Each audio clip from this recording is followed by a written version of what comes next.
जो मैंने किया अपनी लाइफ में जब मैं इस तरह से डिस्ट्रैक्टेड हो गया था, मतलब कि आप ये कह सकते हो कि बहुत सारी चीजें एक साथ कर रहा था तो एक जगह पे फोकस नहीं हो पा रहा था। तो मैंने क्या किया था, एक गाना आप में से कई लोगों ने सुना होगा, लक्ष्य मूवी का एक गाना है। आफ्टर अ टाइम तुमको बस मोहमाया में जाना ही है। Sir, I'm in first year of college. I'm in Hansraj College and I'm pursuing economics honors.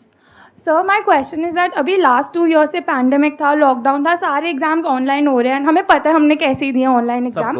And अब ड्यू के all of a sudden second same offline है and no matter how hard I try to study, वो जो पहले वाला pace होता था, जिस पेस से हम पढ़ते थे, जिस वे में आउटपुट और प्रोडक्टिविटी आता था, इवन अगर हम उतने आवर्स पुट इन करें तो भी वो प्रोडक्टिविटी नहीं आ रही है after lockdown, because somewhere or the other हमने अपना वो जो स्टडी पैटर्न होता है या वे वी स्टडी वो लूज हो गया लॉकडाउन में। So how do we get back on track in terms of studying for our end semester? नहीं, हाउ इज लॉस, मतलब आप ऑनलाइन पढ़ते थे, ऑफलाइन पढ़ना पड़ रहा है, ये रीजन है? नहीं सर, ऑनलाइन में एग्जाम्स ऑनलाइन थे तो इतनी सीरियसली पढ़ाई करी नहीं, फिर वो आदत छूट गई। और बताओ डिटेल में, अब समझ में आ रहा है। सबको पता है मक्कारी से काम चल रहा था, अब मक्कारी बंद हो गई है। एग्जैक्टली सर, अब मेहनत करनी पड़ेगी। इट्स समथिंग लाइक सेइंग कि 2 साल के लिए मोहल्ले की बिजली चली गई थी, गार्ड चला गया था तो घर लूट रहे थे अपन आराम से, अब वापस पैसा कमाना पड़ेगा मेहनत करके। It's something going like that. तो कैसे करेंगे? ऑफ कोर्स सबसे अच्छी चीज़ होती है कि मेरे साथ भी जब ऐसा होता है, जब ऐसा खराब टाइम आता है कि एकदम डाउन फेस चल रहा है, नहीं सही सो रहा है, तो इंसान को अपनी पावर याद करनी चाहिए, अपनी पुरानी। और कहीं ना कहीं हम लोग ने लाइफ में हर किसी ने मचाया है, उन दिनों को अपने याद करो और उन दिनों को अपनी मोटिवेशन बनाओ, उन दिनों की चीज़ों को ऊपर अपने लिख के दीवार पे चिपका लो और इन दिनों को याद करके वापस आगे बढ़ो।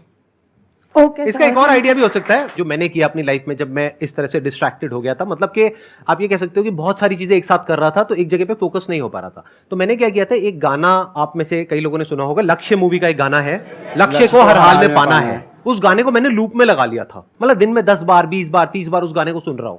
तो फिर क्या हुआ था कि माइंड कुछ दिन बाद वहां पर पूरी तरह से फोकस्ड हो गया था, वन पॉइंटेड हो गया था, दिमाग में और कोई थॉट ही नहीं आ रहा था, मतलब 1% भी कुछ और माइंड में चल ही नहीं रहा था। तो ये एक तरीका होता है, यानी कि आप क्या कर सकते हो कि अपनी वो जो पावर्स जो सर ने अभी बोली कि पुरानी पावर्स जो आप भूल गए हो उसको वापस से याद करने के लिए कुछ ऐसी फीलिंग, कुछ ऐसे इमोशंस अंदर ट्रिगर होने चाहिए जो फ्यूचर आपका जो भी गोल है उससे कनेक्टेड हो और पास्ट में जो आपकी पावर्स है उससे कनेक्टेड हो। और किसी भी गाने को सुनो, जरूरी नहीं है इसी गाने को सुनना है, किसी भी ऐसे गाने को सुनो जिसको सुन करके अंदर से एक जोश आता है कुछ करने का, तो फिर ऑटोमेटिकली आप एक अलग जोन में आ जाओगे। अभी वो जोन चेंज हो गया है आपका, अभी आप अपने एक अलग कंफर्ट जोन में चले गए हो, तो थोड़ा सा शुरू में एफर्ट डालना पड़ेगा, 1-2 महीना 3 महीना। जब एक बार वो एफर्ट आप डाल दोगे तो फिर ऑटोमेटिकली वो काम होने लग जाएगा। ये गाने वाला पॉइंट बहुत अच्छा, मैं ऐड ऑन करूंगा इसको जरूर से क्योंकि जब 2013-14 में मैं जा रहा था ऑफलाइन कोचिंग पढ़ाने, तो पूरे रास्ते कान में ईयरफोन होता था और मेरे 2 गाने थे बहुत एनर्जेटिक, जैसे सर ने लक्ष्य बताया, तो मेरे 2 गाने थे। पहला था आरंभ है प्रचंड, 2013-14 से, अभी बड़ा वायरल हो गया है,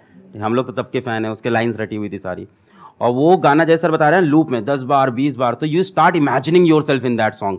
ऐसा टाइम आ जाता है, जो मन करे सो प्राण दे, जो मन करे सो प्राण ले, वही तो एक सर्वशक्तिमान है, विश्व की पुकार है, युद्ध ही तो वीर का। तो इंसान अपने आप को एकदम योद्धा समझ लेता है। And the second song was very very energetic and that was Shiv Tandav Stotram, तो वो तो एक अलग लेवल की एनर्जी देता है। तो ऑफ कोर्स बहुत अच्छी सेशन दी सर ने कि इस तरह की कोई अपने एनर्जेटिक सॉन्ग्स ले लो आप।